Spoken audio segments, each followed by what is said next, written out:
qu'il ne faut pas négliger la baise, sous peine de devenir obèse.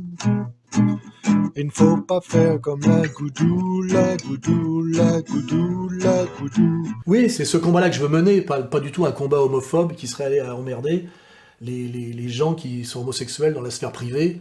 Là, évidemment, c'est le piège dans lequel ne pas tomber, et c'est le mensonge de ce procès et de son appellation. Parce qu'en fait, moi, effectivement, je suis en guerre contre le queer qui m'a déclaré la guerre, et qui a déclaré la guerre à la société entière dont je suis issu, et qui est, comment dirais-je, la société majoritaire. Hein. Là, on est quand même vraiment dans un truc, aujourd'hui, c'est une minorité extrême et dangereuse déclare la guerre à la majorité.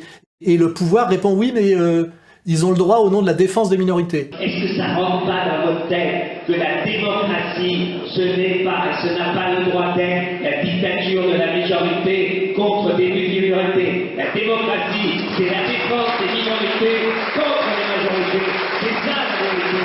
Défendre les minorités, c'est pas agresser la majorité. Là, c'est toujours pareil, il faut rétablir à chaque fois la logique pour s'en sortir.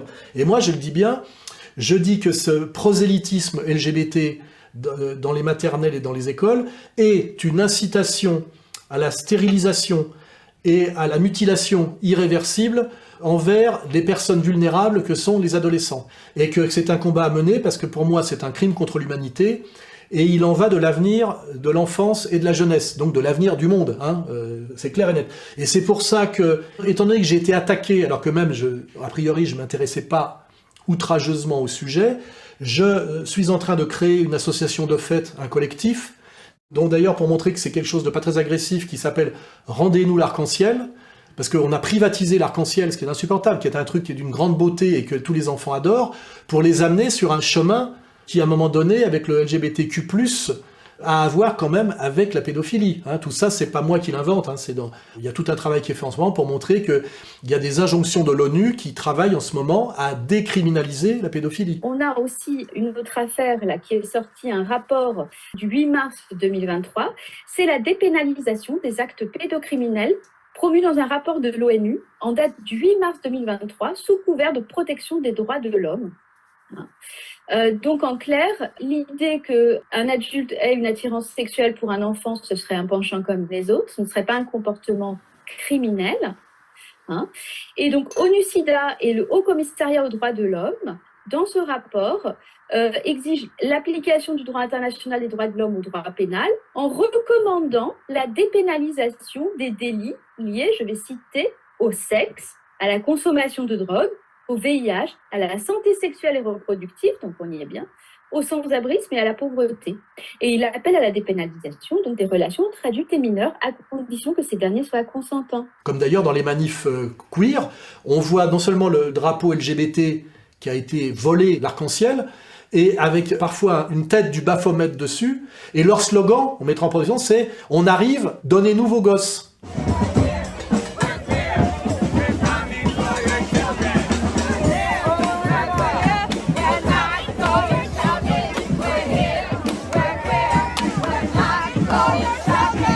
Je sais pas si je vois, si ça c'est pas une attaque frontale contre l'enfance, tu vois. Et moi je pense que ce qu'il faut viser, c'est la protection de l'enfance et de la jeunesse. Pas du tout de s'intéresser ou de s'attaquer aux pratiques sexuelles privées. Hein, il y a toujours eu des pratiques marginales qui en général effectivement étaient discrètes.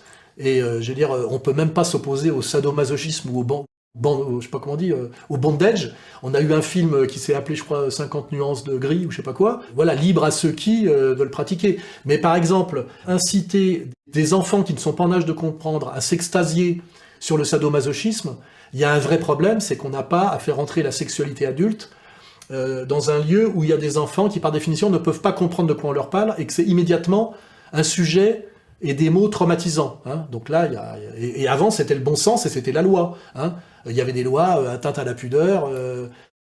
C'est ça aussi qui est choquant. Par exemple, quand on voit un défilé de la Gay Pride, c'est ouvertement de l'atteinte à la pudeur. Et on dit que ça, l'exigence de la Gay Pride est consubstantielle à la démocratisation des pays en voie d'occidentalisation. Il va falloir poser la question sur quelles sont réellement les valeurs de l'Occident et qu'est-ce que sont ces nouvelles valeurs de l'Occident.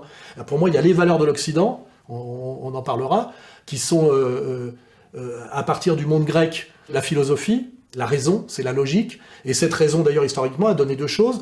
Par la logique et les mathématiques appliquées, les sciences, c'est-à-dire ce qu'on appelle le progrès technique, et de l'autre côté, les droits de l'homme, tu vois. Donc cet Occident qui au départ a produit quelque chose qui a fasciné le monde entier et qui a fait de l'Occident un modèle, hein, c'est-à-dire la technique et les droits de l'homme, aujourd'hui l'Occident c'est ouvertement le LGBTisme. Ça veut dire qu'on est passé d'un Occident modèle à suivre à un Occident qui révulse et qui dégoûte le monde entier. C'est à ça qu'on est arrivé aujourd'hui, hein.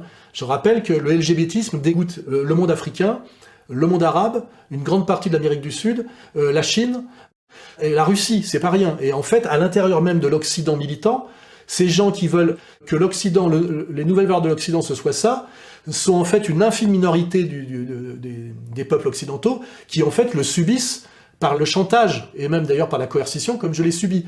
Donc en fait, il faut se poser la question en termes de démocratie. L'immense majorité du monde entier est contre le militantisme queer. Ce qui ne veut pas dire d'ailleurs qu'à titre privé, marginal, exceptionnel, on est quelque chose contre des gens qui ont décidé d'être des travestis et d'avoir en privé des pratiques d'ailleurs pour lesquelles il y a des, comment dirais-je, des clubs, des officines réservées à cet effet. Hein, voilà.